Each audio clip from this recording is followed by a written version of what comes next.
councillors. The previous leader of the council indicated at investing in the purchase of the Harvey Centre would produce a profit of £500,000. Could you provide me with a summary of how this claim can be made in view of the interest on the 21 million investment, and whether the state still stands true to life the fact that more retail space has become vacant in recent weeks? Thank you for the question about the Council's historic decision to acquire the Harvey Centre in line with our priority to rebuild our town by regenerating the town centre. The Harvey Centre is significantly exceeding expected performance as recorded elsewhere on the Cabinet agenda tonight as part of the 22-23 financial reports. I'm pleased to report that a surplus of £767,000 has been achieved above and beyond what was expected at this time. This represents that the centre is operating 24.3% better than expected at this time. This outstrips many competitors in the industry, and I'm sure that you will agree that this has shown that the Council's prudent management has already to date produced an incredible surplus compared with our business planning. During the business planning and budgeting prior to acquisition, prudent assumptions were made about the income profile from the tenants. Whereas technical vacancy percentage based on the number of units has increased from 2.27% at acquisition to 6.82% today. This has been due to 2 small kiosks closing, 1 restaurant operator going into administration, and 1 unit being repossessed due to significant rent arrears and the need to protect the council from further risk. This gives the appearance of challenge. However, the original business plan allowed for some tenants to vacate at the end of their leases. We have successfully secured their continued occupation, so the net result is that income before debt is actually 24.3% above acquisition forecast due to lower than budgeted void costs and requirements for capital expenditure to renew shop units.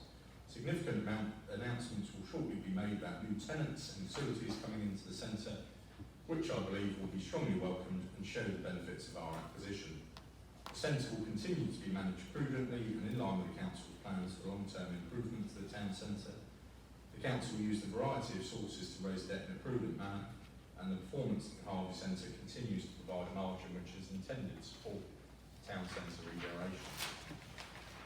On top of the £767,000 surplus achieved today, the Council has secured a reverse premium in the form of the DHS unit on which the Council has received an extra £4 million of capital receipt on top of that £767,000 surplus. We are now actively planning the regeneration of the centre as a result of this. Therefore, I would consider that you are correct in your assertion that the figure given by the former leader of the council was wrong. However, you seem to believe it would be far lower than 500,000, and you put an open-ended time frame on this. I have set out that we've already achieved a £767,000 surplus above and beyond our expectations today, as well as a further £4 million capital receipt having been received. I hope that this puts to bed the doubters who vehemently opposed our acquisition.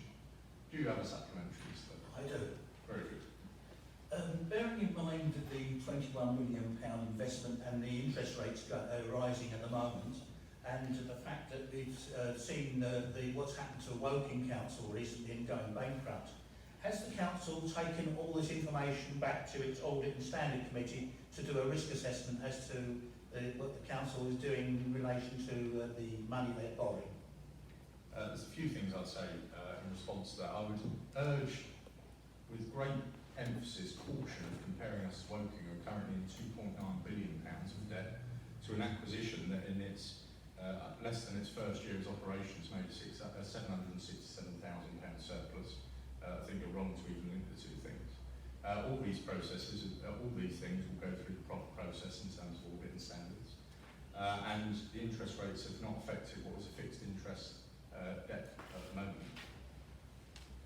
Which takes us... Did it go to the Audit and Standards Committee though for a risk assessment? No, because it was passed by full council in line with the risk assessment taken at the time.